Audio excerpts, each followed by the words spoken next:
LiberalViewer presents. So, welcome to the January 9th edition of LiberalViewer Monday Media Mixup. Thanks for joining me.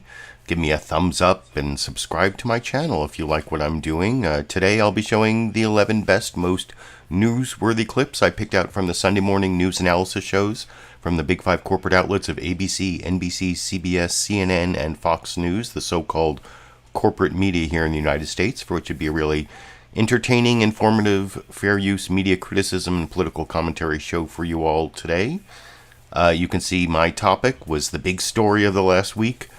Well, my spin on it, I guess, is Kevin McCarthy, the weakest Speaker of the House in over 100 years, because for the first time in over 100 years, the race to be Speaker of the House went over, I think it was 9 or 10 ballots got it to the 100-year mark, and it actually went to the 15th ballot before Kevin McCarthy was elected Speaker. There was 19, 20, 21 Republicans of the 222 Republicans who were elected in the midterm elections who started off not supporting Kevin McCarthy.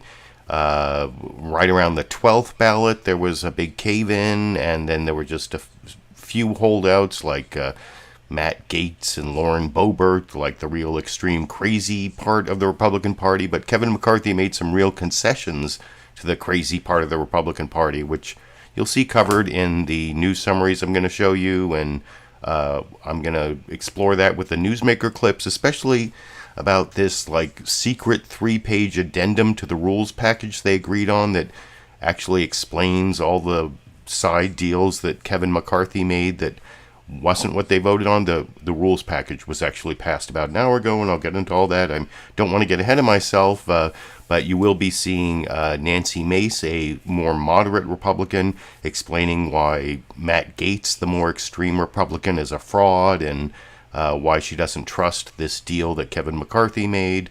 You'll also see Dan Bishop not very well cross-examined by Chuck Todd on NBC News' Meet the Press. Representative Chip Roy not very well cross-examined by Jake Tapper on CNN's State of the Union. And then the cross-examination of the week goes to George Stephanopoulos cross-examining Representative Andy Barr on clip 10. And then at the end, you'll hear about the concerns of the real corporate media. The Wall Street Journal, as part of the Fox News empire, worried that Republicans might turn against unlimited defense spending. That's Representative Jim Jordan clip at the end. If you look down in the video description, you'll see short summaries of all 11 clips, starting with my political comedy clip, which is actually Representative Hakeem Jeffries gave this great speech. You know, he was elected the Democratic minority leader, basically the head of the Democrats in the House of Representatives.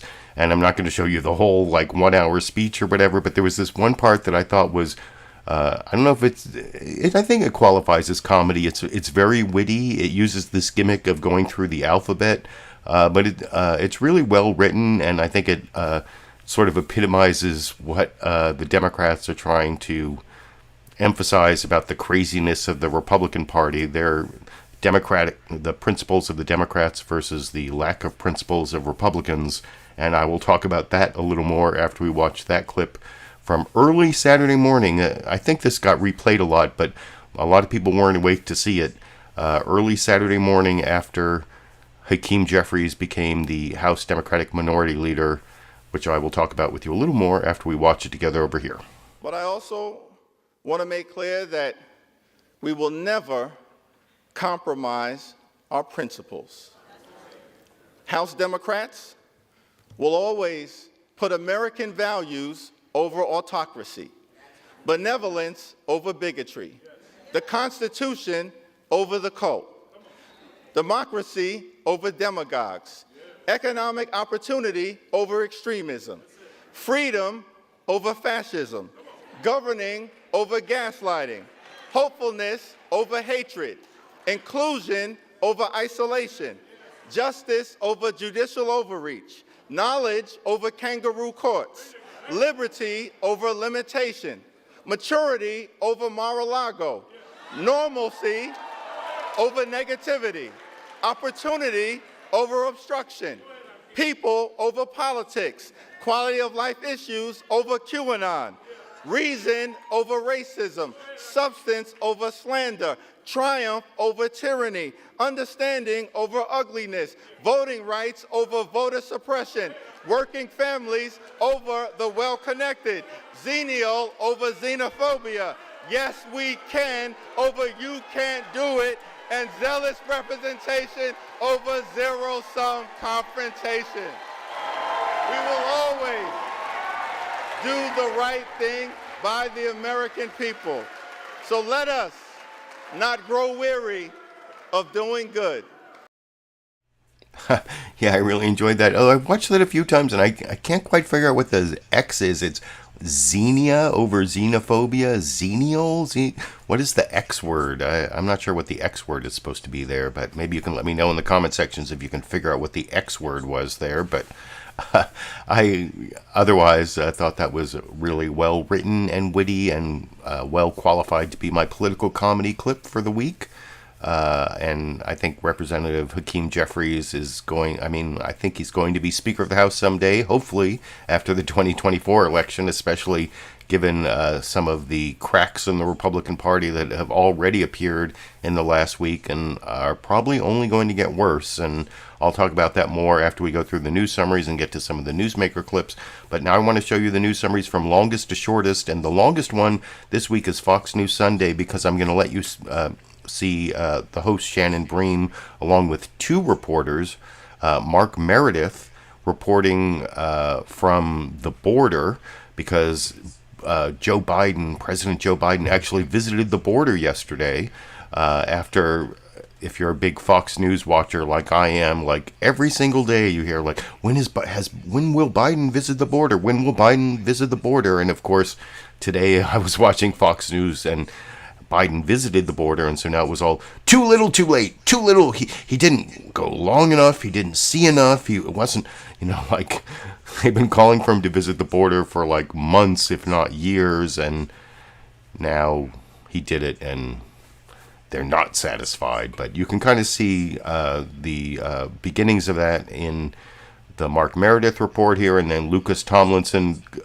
kind of downplaying some of the stuff you see in the other reports about McCarthy's fight to be speaker, though they do talk about the almost fist fight that happened on the House floor, though they don't really, they don't emphasize it as much as some of the other reports, but they do talk about some of the things that are controversial, including what I was just talking about before, that there may be some like secret deals with the most extreme right-wing Republicans that Kevin McCarthy cut to get the speakership, and that may be making the, letting the 10% most extreme part of the Republican Party control the House of Representatives for the next 2 years. And anyway, maybe I'll talk about that a little more after we watch the longest of the news summaries. Shannon Bream, Mark Meredith, Lucas Tomlinson, sort of giving you the, this is how the Republican Party would spin the news if they had a propaganda outlet, which they do. It's Fox News. Of course, if you read this book over here, The Loudest Voice in the Room by Gabriel Sherman, Fox News was actually created to be a propaganda outlet for the Republican Party by Roger Ailes, and here's the evidence that proves it still is over in this clip. Hello from Fox News in Washington. Right now, President Biden is gearing up for a highly anticipated trip to the southern border. The trip comes just as he's announced new immigration rules. The U.S. will now allow entry for tens of thousands of migrants from some countries. But there are also new penalties for entering the U.S. illegally. The president departs just one day after congratulating Republican Kevin McCarthy on becoming House Speaker after days of turmoil on the Hill. In a moment, Republican Congressman Jim Jordan will join us to discuss the dramatic battle as his party selected a new leader. But we begin with live team coverage. Lucas Tomlinson at the White House with a look at the tense moments in this speakership fight. But first, Mark Meredith is live in El Paso, Texas, where President Biden is expected today. Hello, Mark. Shannon, good morning to you. Today, President Biden is expected to see firsthand what so many Republicans and some Democrats have been calling a growing humanitarian and national security crisis. During his visit to El Paso today, the president will be meeting face-to-face with U.S. Border Patrol agents, the same men and women who are encountering migrants on a daily basis. Last year alone, U.S. border agents encountered 2.3 million migrants in the last fiscal year. Ahead of his visit, the president outlined how the U.S. plans to handle the anticipated end of Title 42, which is that pandemic-era policy impacting immigration. He says soon the U.S. is going to turn away asylum seekers who simply show up at the border. Instead, the U.S. is urging people to file their paperwork in the country they're trying to escape. Also, no doubt today's visit also about politics. The president has faced widespread criticism, including from some members of his own party, for refusing to go to the border until today. He even told reporters last month when he was heading out to Arizona that he had more important things to do. But in his remarks on Thursday, it appeared he tried to flip the script. Look, we need more resources to secure the border. Yet again, extreme Republicans have said no. Many Republicans agree we should do something. But it's time to stop listening to their inflammatory talk. It's time to look at their record. Now, the president's visit here to El Paso is going to be brief. He's only expected to be here a few hours. Then he's off to Mexico for a summit with North American leaders. Tomorrow, Shannon, a bipartisan group of senators, they'll also be here in El Paso to get a sense of what's been going on the ground. Shannon? All right, Mark Meredith reporting from the U.S.-Mexico border. Thank you very much, Mark. We turn now to Lucas Tomlinson, who's live over at the White House. Hello, Lucas. Hello, Shannon. It was the longest vote for House Speaker since 1859. Kevin McCarthy crossed that critical threshold just after midnight early Saturday. The vote took 5 days and 15 ballots for Kevin McCarthy to finally become House Speaker. Our system is built on checks and balances.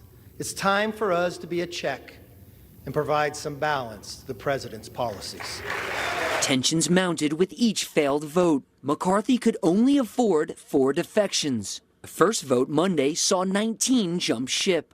Things took a turn Friday afternoon when 15 Republicans crossed the line to support McCarthy. But at 11 p.m., he was still 1 vote short. After Matt Gaetz voted present following the roll call vote, McCarthy and his allies approached Gaetz. The incoming chairman of the House Armed Services Committee, Mike Rogers, had to be restrained. 2 Republicans who had left town hastily returned to the Capitol to vote for McCarthy. Ken Buck, who earlier in the week said McCarthy should consider stepping aside, and newly elected Wesley Hunt from Houston, who had returned home after his wife was hospitalized following the premature birth of their son.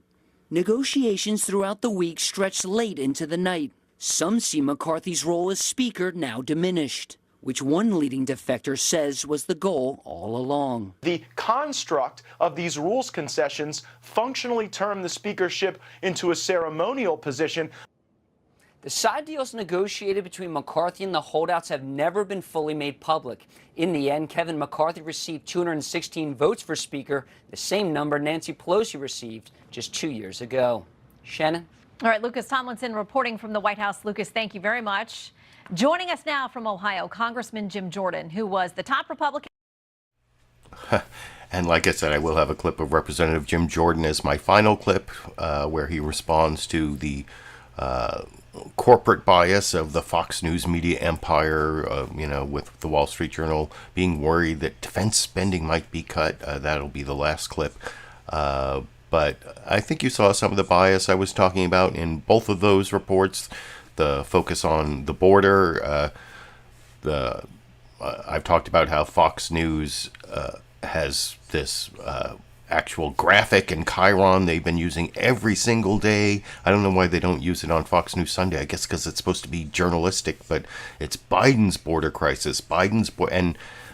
There's like double bias in that. I was reading the live comments along the way. Oh, and thank you for the people who pointed out that in Hakeem Jeffries' speech was xenial, meaning hospitable, friendly.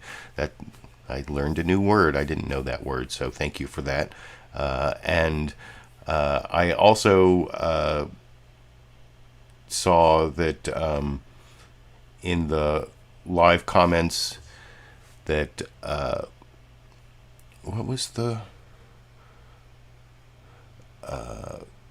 Tom Trask saying the problem isn't at the border.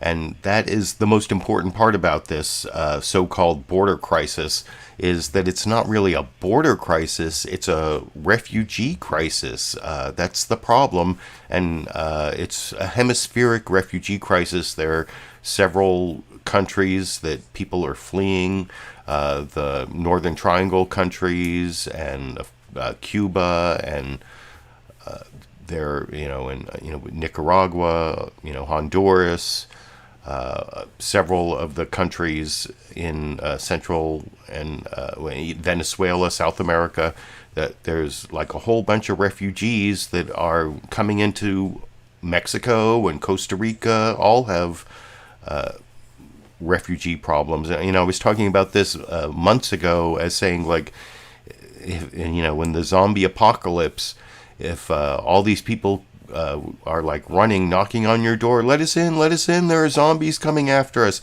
Is that a door knocking crisis? Are you going to focus on the fact that people are knocking on your door, or is the real problem that there are zombies out there? There's like people who are suffering the threat of violence and death, and then of course there's economic problems, but the violence and death part means that they have the right to seek asylum, and seeking asylum doesn't make you an illegal immigrant. You have a legal right to seek asylum. So that's a lot of the missing information that doesn't come from Fox News on Biden's border crisis, which isn't a crisis of the border, it's a refugee crisis for the whole like Western Hemisphere. And is it like when Ukrainians show up on the border of Poland? Is that a border crisis, or is that something? Anyway, I think I've pretty much made my point there. And I don't know. I think the Fox News Sunday summary of Kevin McCarthy's fight to be Speaker, I mean, it did have some important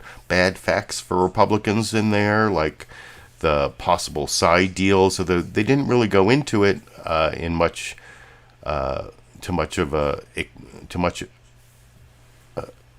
Well, I mean, you'll see it's not in a lot of the news summaries, so I guess I can't really criticize Fox News for not giving a lot of details about that, about the secret side deals, and I'll be criticizing some of the other corporate news outlets for not doing a good enough job eliciting that information.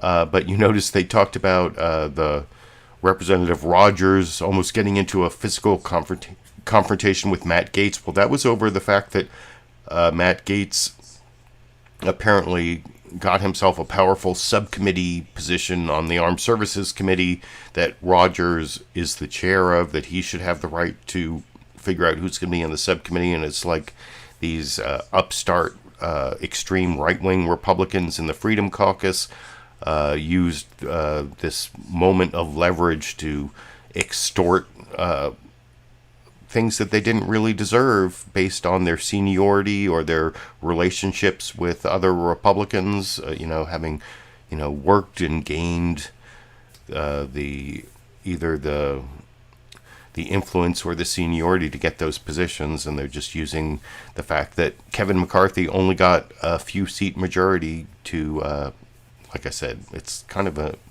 extortion racket from the extreme right wing. And I'll talk about that more after we watch more of the news summaries. That was that was Fox News Sunday, and the next one is ABC's This Week with George Stephanopoulos. In some ways, I think this is like the best of the news summaries. I mean, I think it gives some of the details that we're missing from Fox News. I mean, not on Biden's border crisis, of course, but anyway, I'll talk about the ABC This Week with George Stephanopoulos news summary a little more after we watch it together over here. Good morning and welcome to This Week. On the second anniversary of the January 6th insurrection, Kevin McCarthy clinched his decade-long quest to be Speaker of the House. It came with concessions to the most extreme members of his caucus, the help of the former president he denounced on the House floor 2 years ago, and the prospect of 2 more years of brinksmanship over his hold on the office, the fiscal security of the United States, and the basic functions of governing. Congressional correspondent Rachel Scott starts us off. And the next Speaker of the 118th Congress, Kevin McCarthy. This morning, Speaker Kevin McCarthy settling into a role he's chased for more than a decade. That was easy, huh? surviving a once-in-a-century fight with his own party to win the Speaker's gavel. It's not how you start, it's how you finish. 5 days, 15 ballots, the longest and most brutal Speaker's contest since before the Civil War. Now second in line to the presidency, but at what cost? We cannot allow a small group of folks commit political terrorism. To win over conservatives, McCarthy made major concessions, including one that would allow any member to force a vote to remove him. How confident are you that you will have this job for a full 2-year term? 1,000%. His predecessor, former House Speaker Nancy Pelosi, insisting the closed-door negotiations have led to incredibly shrinking speakership, calling out the potential gridlock. It is a shame for the country. This is a great institution. After being dealt one defeat after another, a speaker has not been elected. McCarthy was confident that on the 14th ballot, he would win, but he came up one vote short. Matt Gaetz delivered the final blow. Gaetz. Cameras catching the dramatic standoff. McCarthy confronting Gaetz. Fingers pointed, words exchanged. And then moments later, Mike Rogers, top Republican on the Armed Services Committee, physically restrained from going after Gaetz. Democrats shouting to stay civil. I rise to say, wow. With the drama unfolding, Donald Trump stepping in to call the Republican holdouts. Congresswoman Marjorie Taylor Greene spotted trying to pass her phone with the former president on the line. Then suddenly at midnight, a breakthrough. McCarthy winning over the final 6 holdouts in the 15th round. We will use the power of the purse and the power of the subpoena to get the job done. In his victory speech, he pledged to put a check on the Biden administration. Our system is built on checks and balances. It's time for us to be a check and provide some balance to the president's policies. But the path ahead could be another high-wire act, where he will face aggressive, hard-right members spoiling for a fight over government spending, along with a Democrat-led Senate and White House. The concessions to the right that led to his victory could limit his control and leave him the weakest speaker in modern history. We're joined now by Congressman Scott Perry, chairman of the House Freedom Caucus, and Congressman Andy Barr, who's an ally of Kevin McCarthy. And Congressman Perry, let me... I will have a clip of Andy Barr, not Representative Scott, who George Stephanopoulos actually questioned about his involvement in January 6th and even his possible criminal liability. So if you want to see that interview, go to the link down under sources in the video description to ABC's This Week with George Stephanopoulos. But I think George Stephanopoulos did the best cross-examination of Andy Barr when I get to that clip. That's clip 10, the second to last clip, before I show, or that'll be right after I show some less successful cross-examinations of Chip Roy and Dan Bishop from Jake Tapper and Chuck Todd, and then this really good sort of, it's almost a direct examination, honestly, of Nancy Mace by Margaret Brennan, where she just like elicits a lot of good information, not really like calling her on things she said that aren't true. That's more cross-examination, but just like eliciting good information that explains where this big split in the Republican Party is going to be. You saw that at least the ABC This Week with George Stephanopoulos news summary there ended with McCarthy possibly being the weakest speaker in modern history.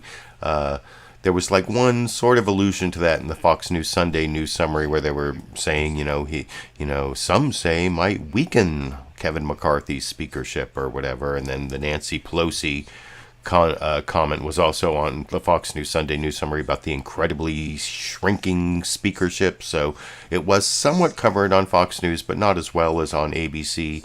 And then NBC News Meet the Press also, I think is definitely in competition with ABC for the best news summary. They're both, this is a little under 3 minutes. That one was a little over 3 minutes, but I think they covered things pretty well. This, I think, gives a more long-range context.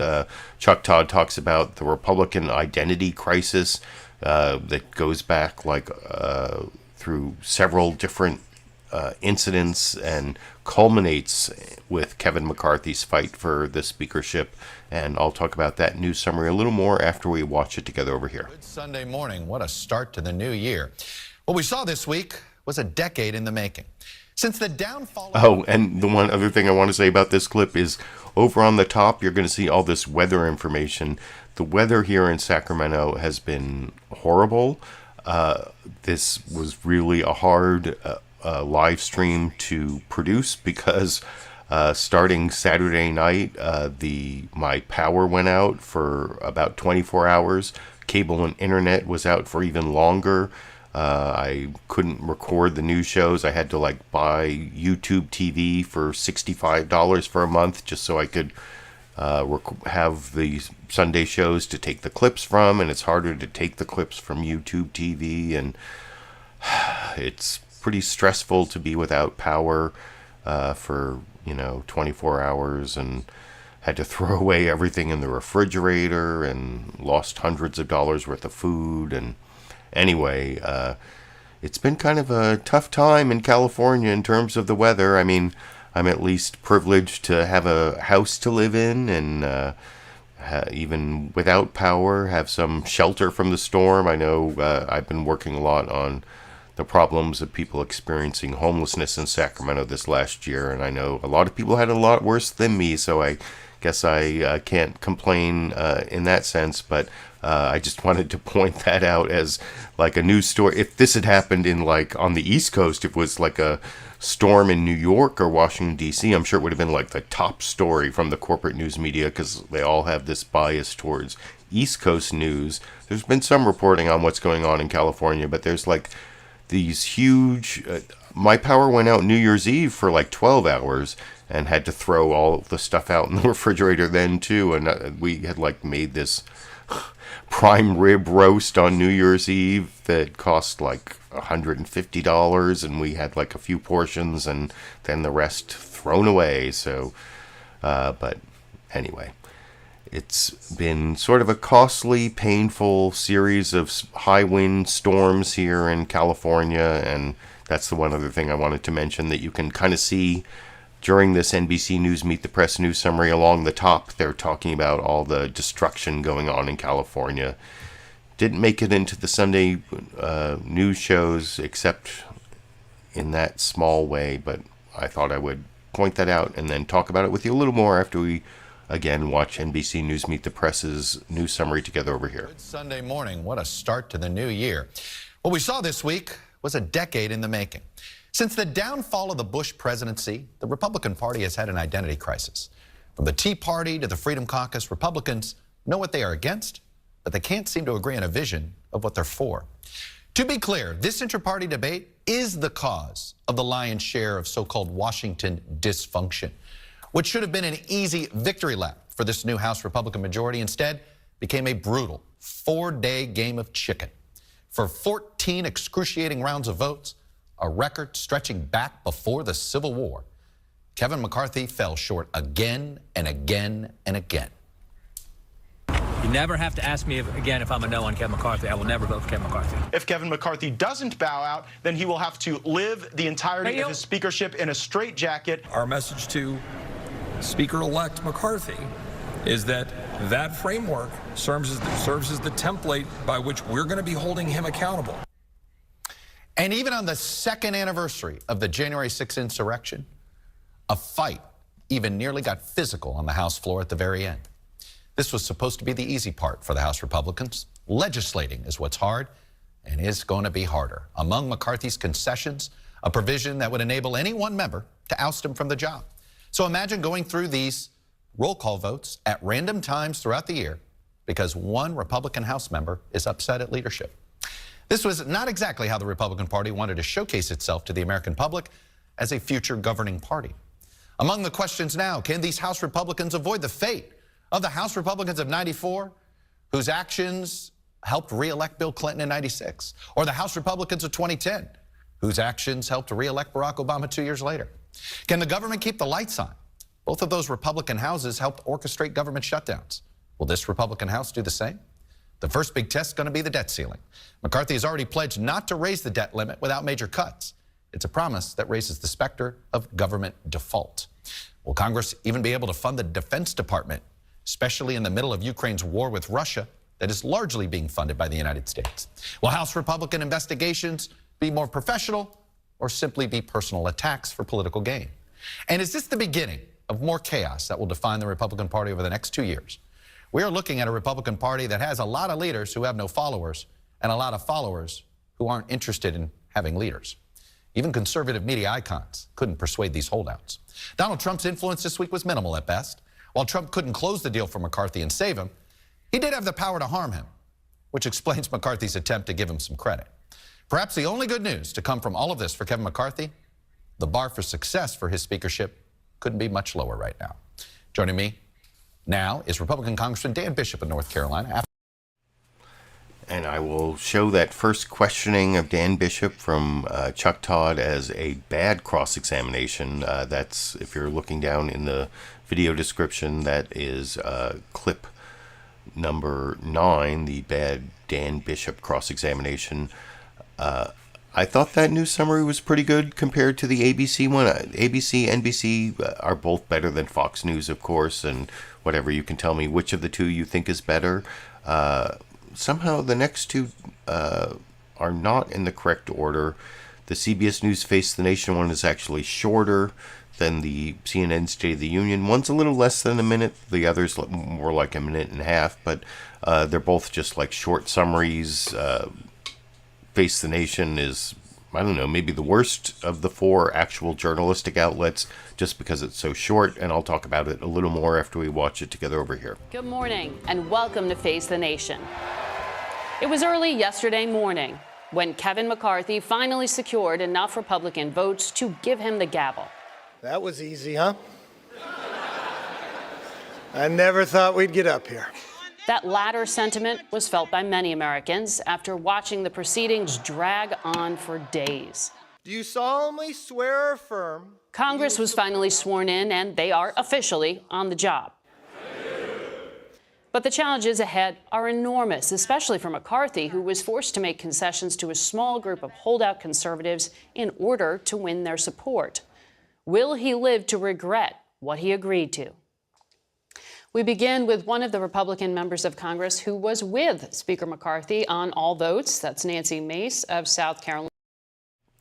And like I said, I really think that Nancy Mace questioning that comes right after, or a little bit later in the interview, talking about the secret deals that Kevin McCarthy made with the most extreme members of the Freedom Caucus, including Matt Gaetz, the fraud, according to Nancy Mace. And I think if you want to really get the best explication of the coming conflicts between Republican moderates like Nancy Mace, I mean, that's what passes for a moderate, and versus the most extreme right wing of the Republican Party. That'll be the clip after next.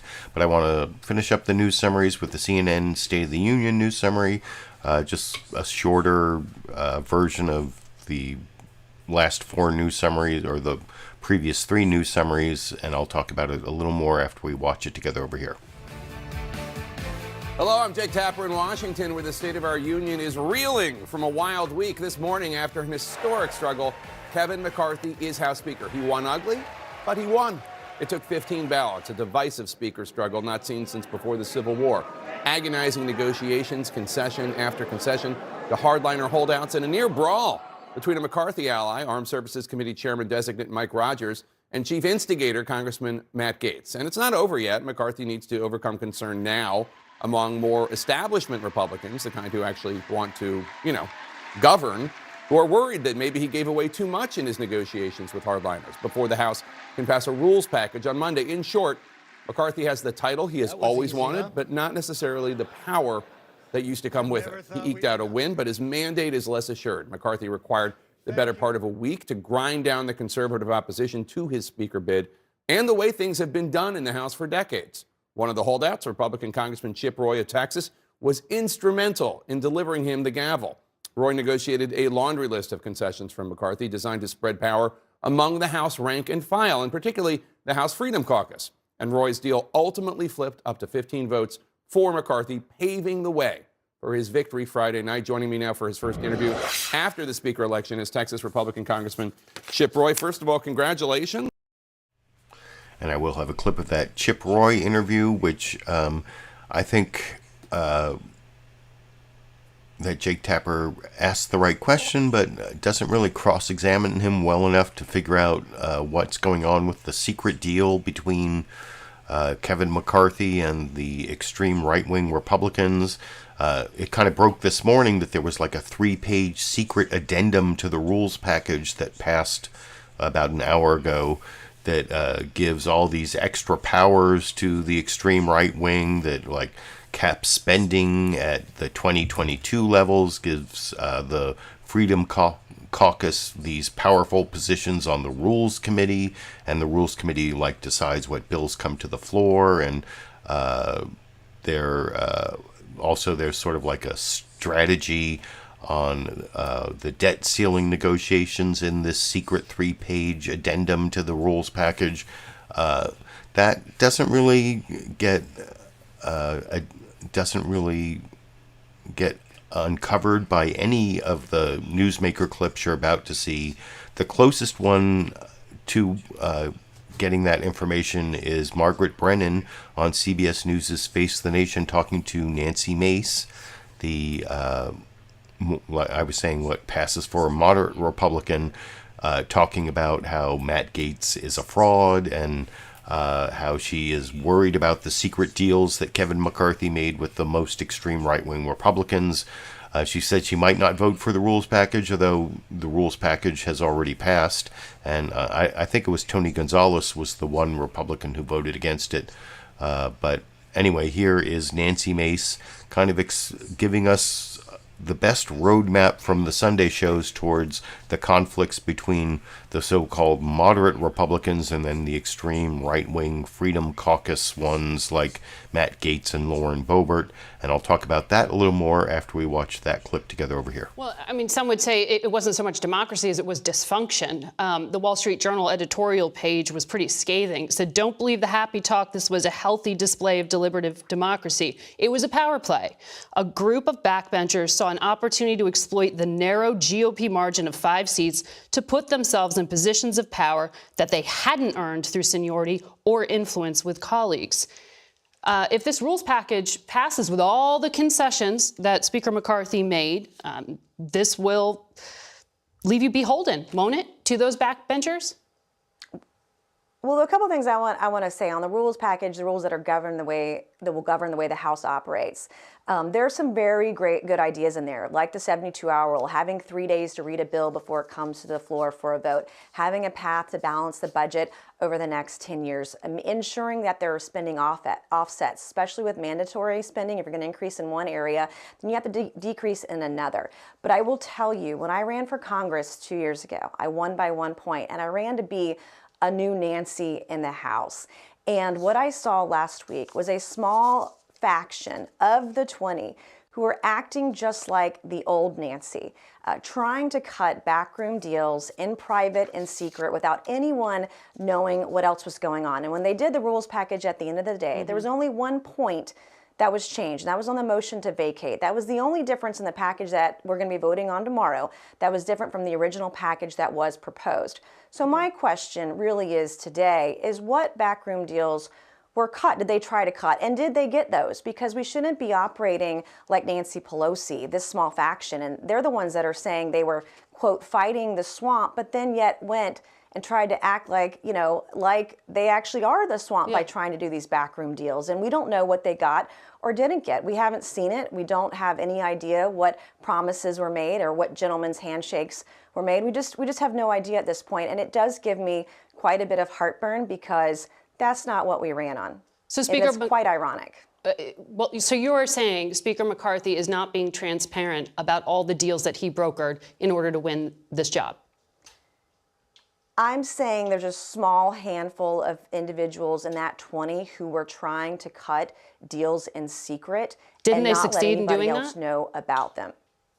We're not sure. We don't know at this point, and that does give me pause and gives me significant heartburn on what direction we're going to take. I represent a purple district. I have to represent Republicans, Democrats, and independents. I want to know that the positions that I have are going to have a voice, that it will have weight in the conference. There are a lot of members like me that have issues with some of the policies that we're going to be working on. Look at what happened after overturning of Roe v. Wade. We didn't have a plan. And I want, as a woman and as a victim of rape, want to know that we're going to be serious, that we're going to be balanced in protecting the rights of women and protecting the rights of the unborn. There's a way to do it both and not be guided by one extreme or the other. Well, I just want to clarify there, because I had asked you initially about the rules package, which is published and would be voted on tomorrow. Right. Are you saying that you're going to withhold your vote on those published agreements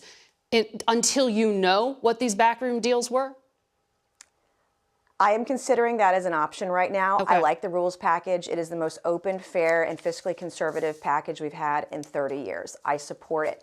But what I don't support is a small number of people trying to get a deal done or deals done for themselves in private, in secret, to get a vote or a vote present. I don't support that. That is just what Nancy Pelosi does, and that's not what they should be doing. And so I am on the fence right now about the rules package vote tomorrow for that reason. Got it. It reportedly includes a pledge that would likely require a $75 billion cut to national security funding. Do you support that part of it? I want to see it in writing. I want to see what promises were made. And what we are being told is that these handshakes, what's going on, these promises will go through regular order and go through the regular appropriations process. I don't want to see defense cuts. Again, we don't know what deals were made, and that's something that we should be transparent about. Sunshine is the best medicine. That's what we've always said. So what are we guaranteeing, or what promises were made? We should know. The Speaker has reportedly given the Freedom Caucus, that ultra-conservative faction, a third of the seats on the powerful Rules Committee, which controls which bills make it to the floor. You've called Matt Gaetz, one of its members, a political D-lister and a fraud. You've sparred with Marjorie Taylor Greene.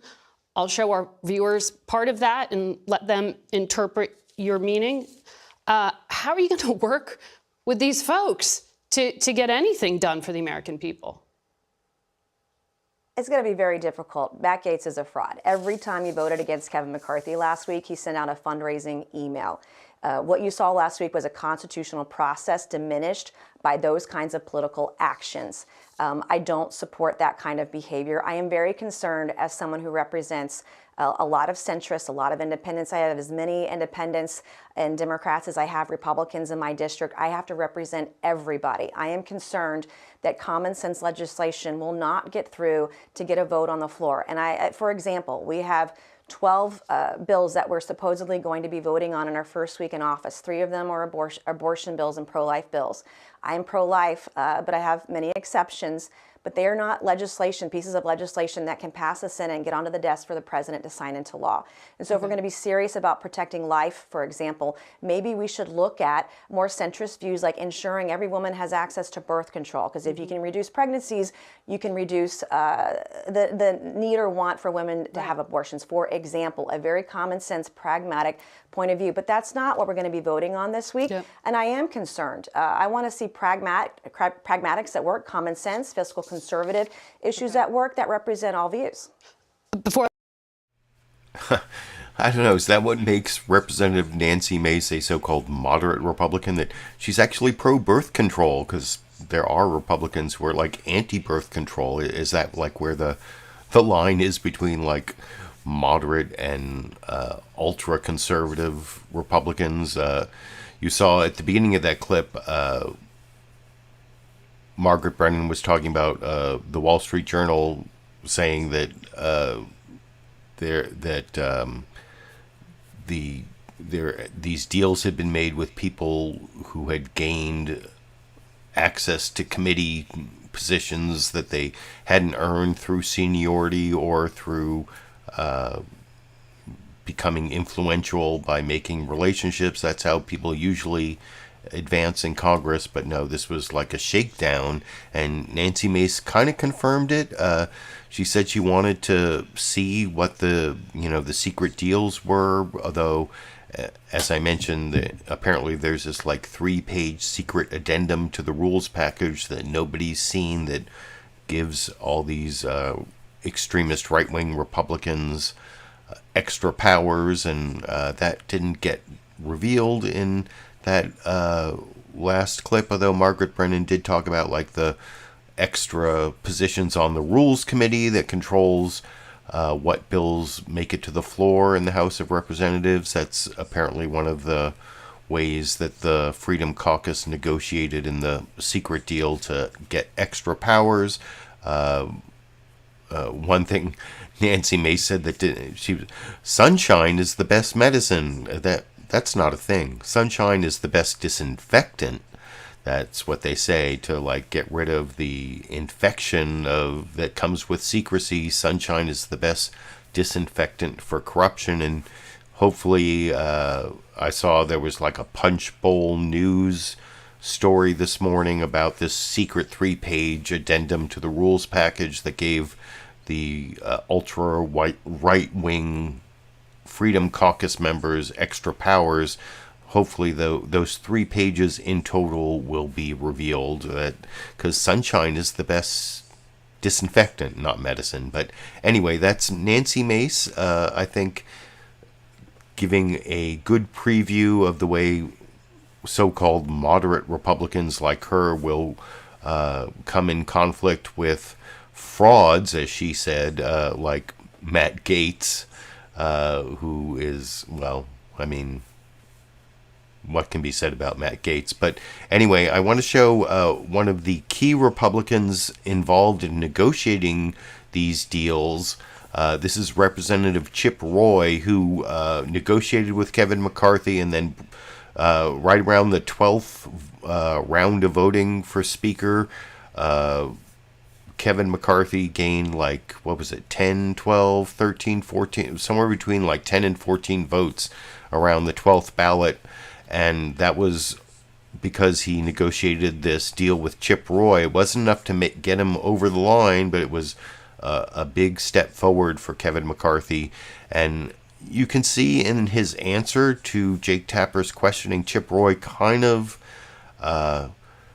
admits that there's this secret deal where they're going to be, the Freedom Caucus is going to get positions on the Rules Committee that determines what bills get to the floor in the House. As you saw in that last clip, Margaret Brennan mentioned that.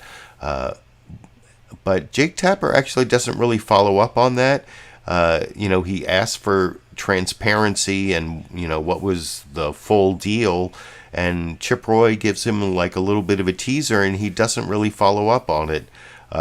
This actually comes after this interesting exchange they had about how before Kevin McCarthy became Speaker, there was, when there's no Speaker, the control of the cameras in the House of Representatives were under the control of C-SPAN.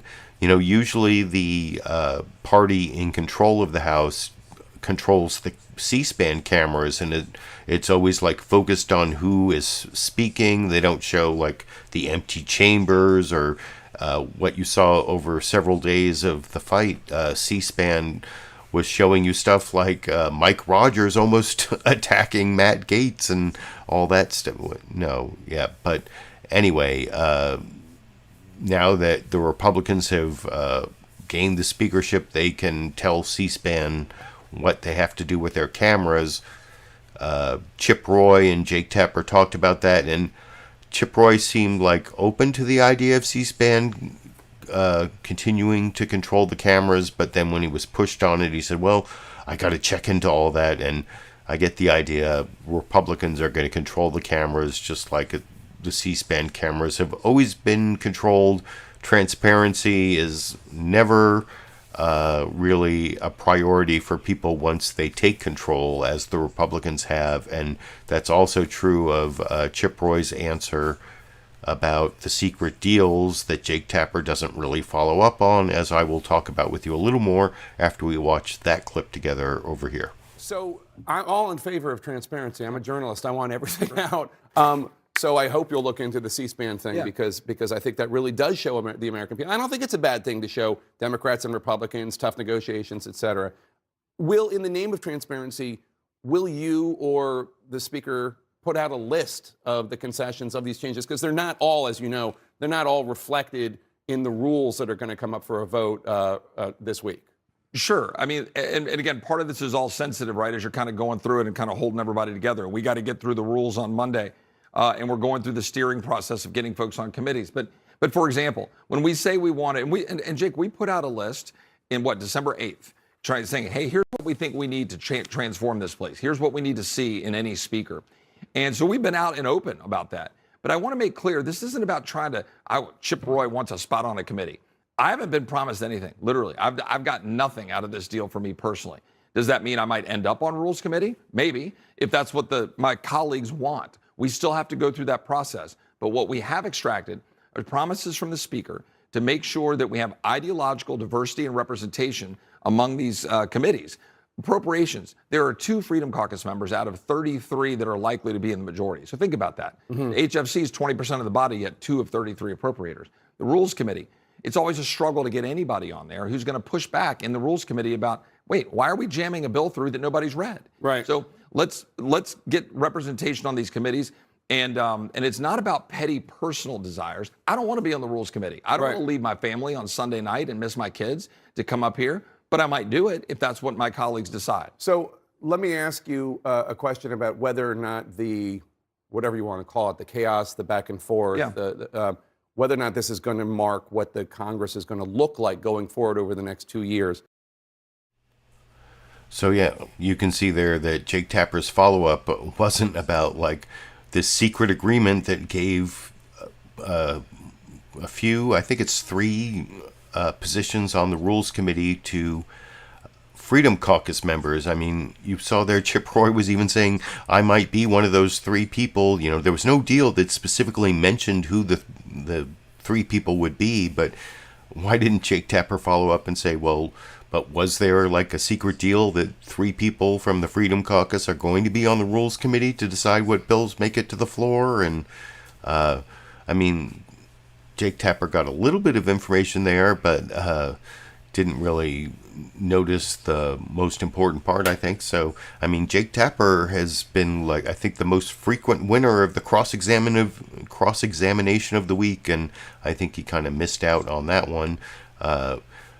Chuck Todd also does not do a good job with kind of the same question with Representative Andy Barr, a Kevin McCarthy ally. In this next clip here, you'll see Chuck Todd starts off kind of with the same question. You know, you believe in transparency, so tell me about the deal.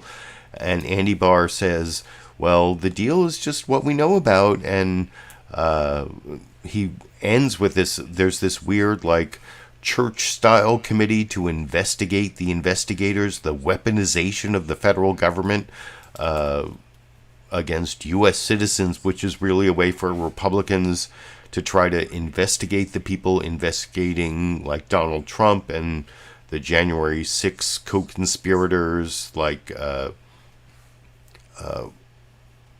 the Representative Scott Perry, who I was showing earlier, and several other members of Congress, Jim Jordan, who I'll show later, are possibly under federal investigation. And so they like set up this committee where they're going to investigate the people investigating them, which is a total conflict. And but Chuck Todd doesn't follow up on that, and his cross-examination is really poor, letting Dan Bishop get away with, well, I'll talk about it a little more after we watch Chuck Todd's poor cross-examination yesterday on this issue of the secret deal in this clip. Joining me now is Republican Congressman Dan Bishop of North Carolina. After opposing Kevin McCarthy on 11 ballots, Bishop did flip his vote and started to support him on the 12th ballot after the deal that Chip Roy helped negotiate with Kevin McCarthy. And Congressman Bishop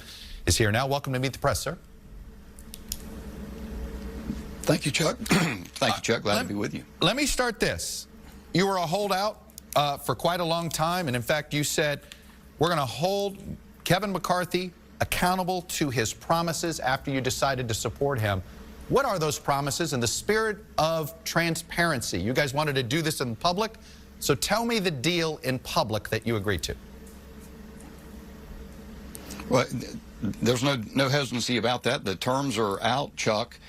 20 courageous members of the House Republican Conference made sure that we've, quite contrary to your intro, nailed down a vision for the Republican majority so that we know what we're doing together.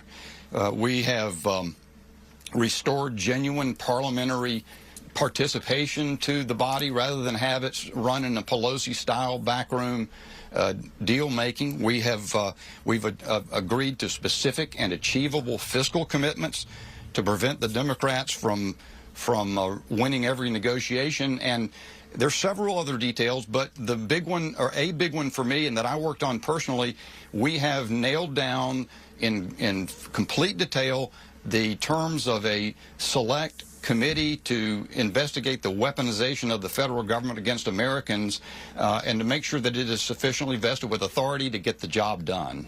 Let me ask you this. Do you feel, in the words of Matt Gaetz, that Kevin McCarthy is in a straitjacket? Not in the slightest. What we've done by doing the hard work up front, and again, this work began with proposals for rules changes that those of us who worked on this began back in July.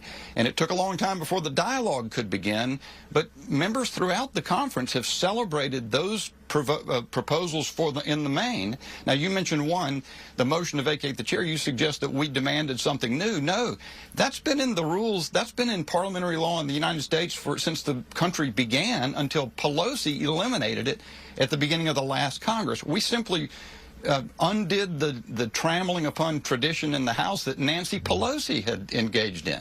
So I just take a different view, I think, Chuck, than you about whether this is good or bad. It's positive, not negative. It's not weakening Kevin McCarthy. It's providing the Speaker with the tools he needs for Republicans to go to the mat for the American people. Has it dawned on you you wouldn't have gotten any of this had Republicans won 10 or 15 more House seats in November? It has dawned on me, and I think that's... And that follow-up question was kind of inane, like, has it dawned on you that if you had one more seats, it wouldn't have been so close for Kevin McCarthy? That was kind of a stupid question. So, and like I said, bad cross-examination from Chuck Todd. And you saw along the top more about the storm warnings, which reminded me to thank Tom Trask for the Super Chat contribution earlier in the broadcast. I saw Tom Trask, you were trying to compensate me for my hundreds of dollars of lost food or whatever. I didn't, when I was saying that, I didn't really consider it e-begging, but I wasn't asking for compensation, but I appreciate the thought, and I'm glad that the storm wasn't as bad in your part of Northern California. And anyway, the clip there from Chuck Todd, like I said, along with the one from Jake Tapper on CNN's State of the Union earlier, didn't really cross-examine either of the two Republicans about this secret deal. You saw Chuck Todd let Dan Bishop there get away with saying that the terms are all like transparently known. That we know exactly what happened, but there's apparently also this secret 3-page deal that Chuck Todd didn't follow up on. Maybe he didn't know about, but he also let Dan Bishop talk about the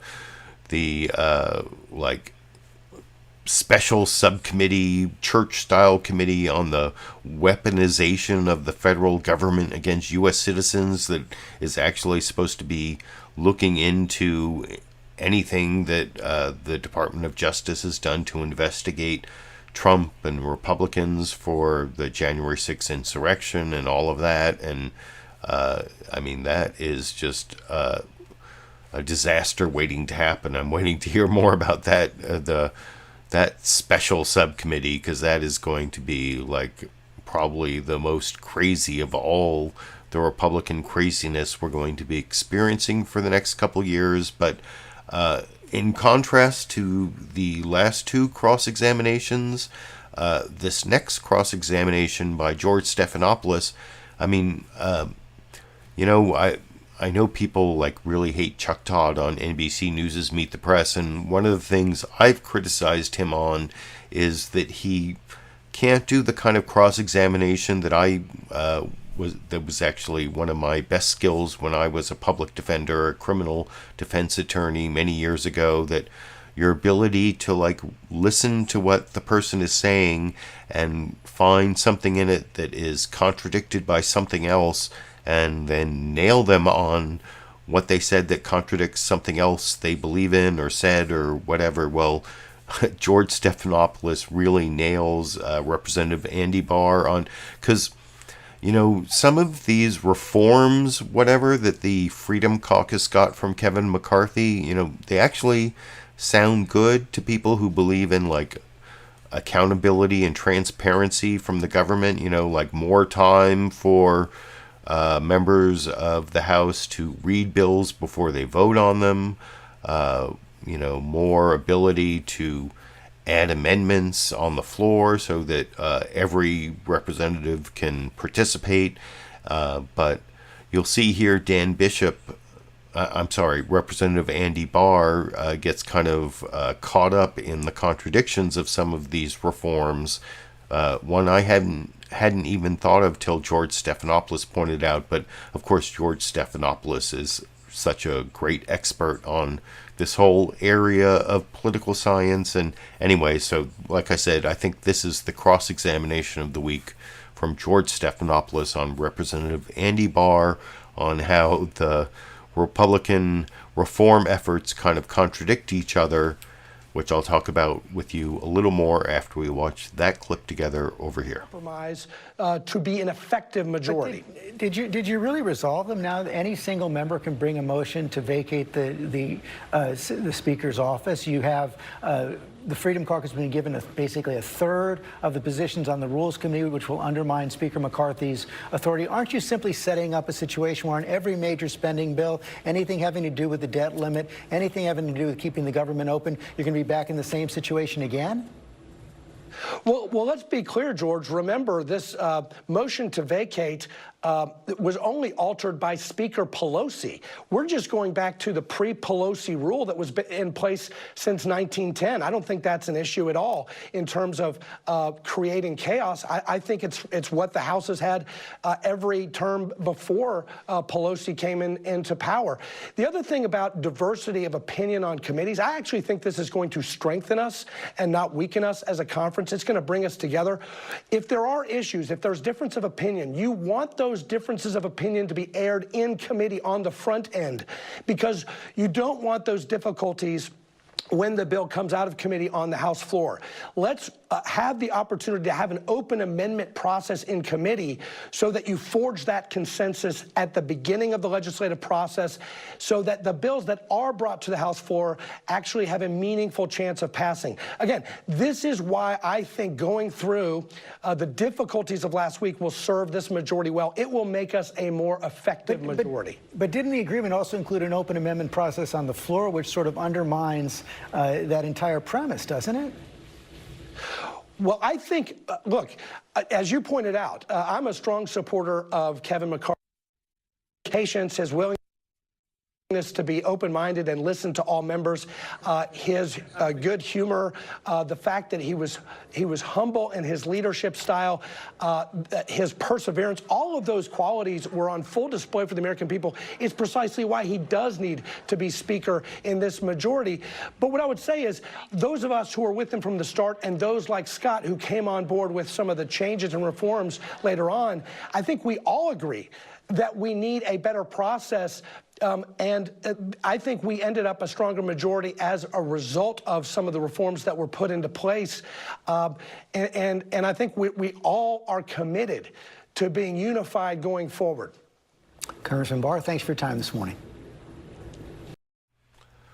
So, by the way, that little glitch in Representative Andy Barr's answer where it kind of hiccuped there in the playing of the video, that wasn't my fault. That was actually in the recording on YouTube TV, which is all I had because of the huge storm. I didn't even get to record the shows or watch the shows on Sunday until I watched them on YouTube TV when my power came back, or when my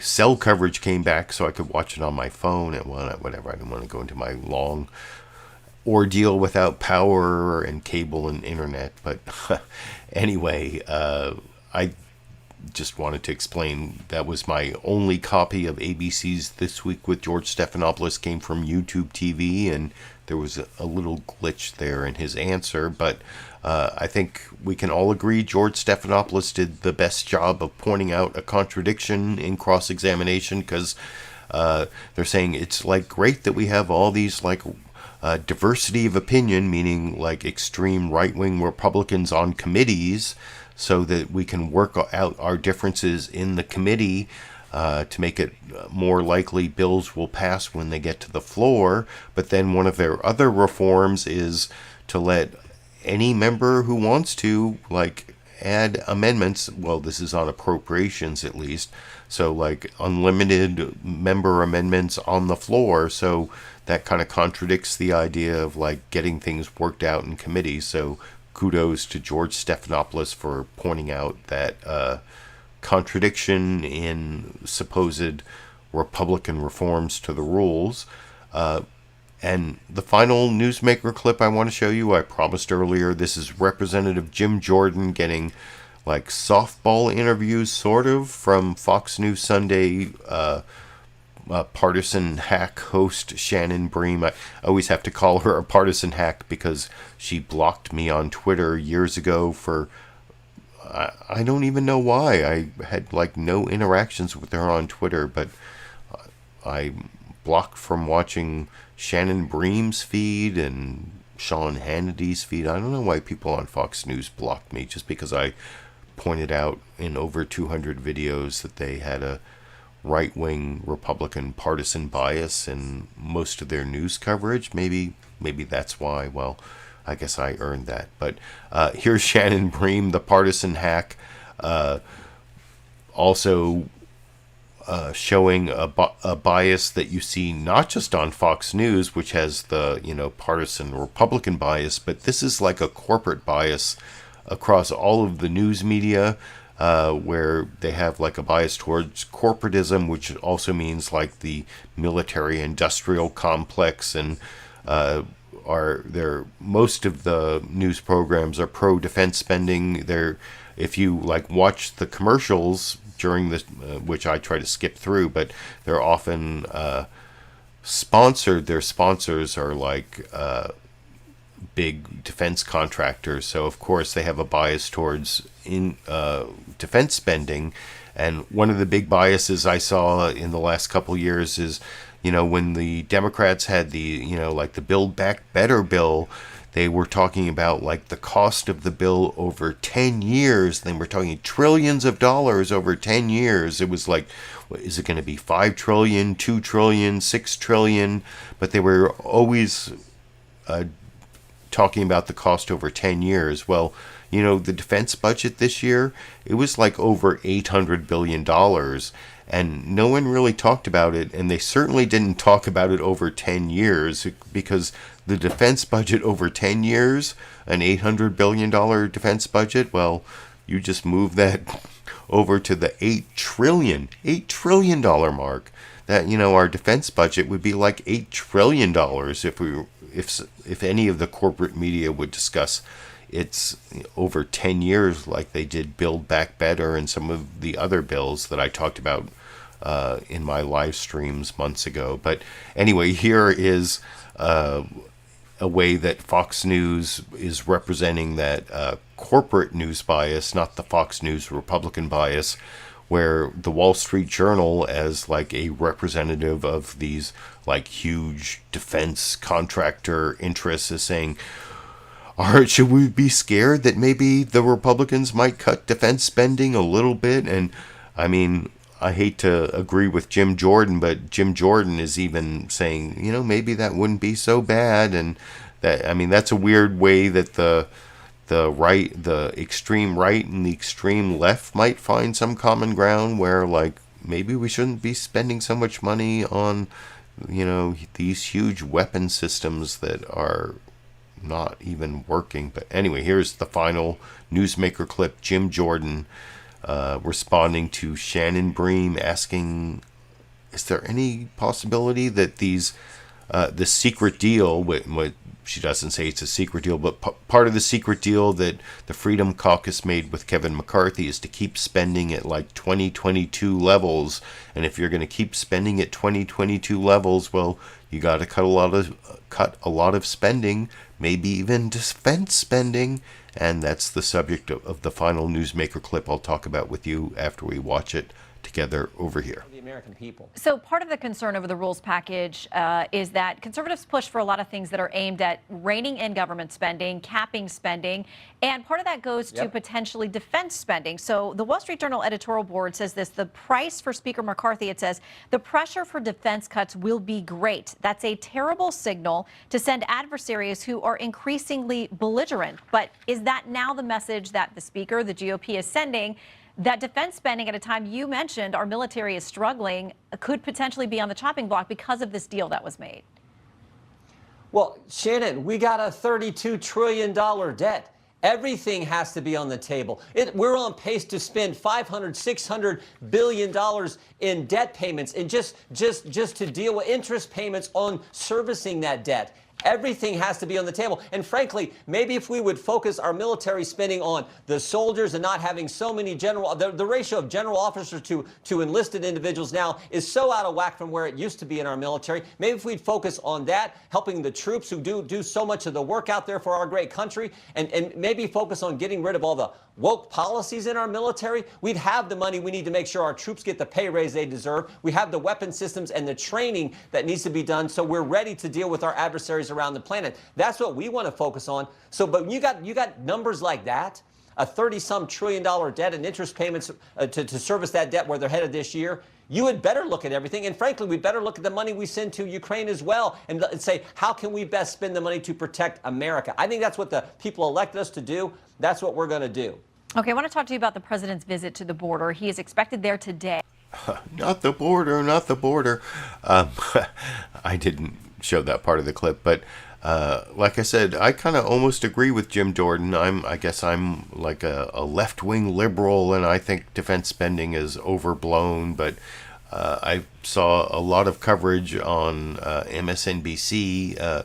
I saw like on Morning Joe this morning, they were saying this is like a huge opportunity for the Biden administration and the Democrats to like make the Republicans look like they're soft on defense, and it's really Democrats who support the troops because there's going to be this showdown coming up on sometime at least in the summer when they're trying to come up with the next fiscal year spending, that Democrats are actually going to be more in favor of defense spending than the Republicans, and so that will be like a way to demonize the Republicans as soft on defense, although, like I said, I actually kind of agree that defense spending should be cut, but it may be an opportunity for the Democrats who are more in line with the military-industrial complex than I am. Apparently Fox News and the Wall Street Journal are definitely in line with the military-industrial complex, because that's one of the things they wanted to make sure Jim Jordan knew was going to get him in trouble. I don't know. You can let me know what you think in the comment section. That was my final newsmaker clip. That was my final clip of the program.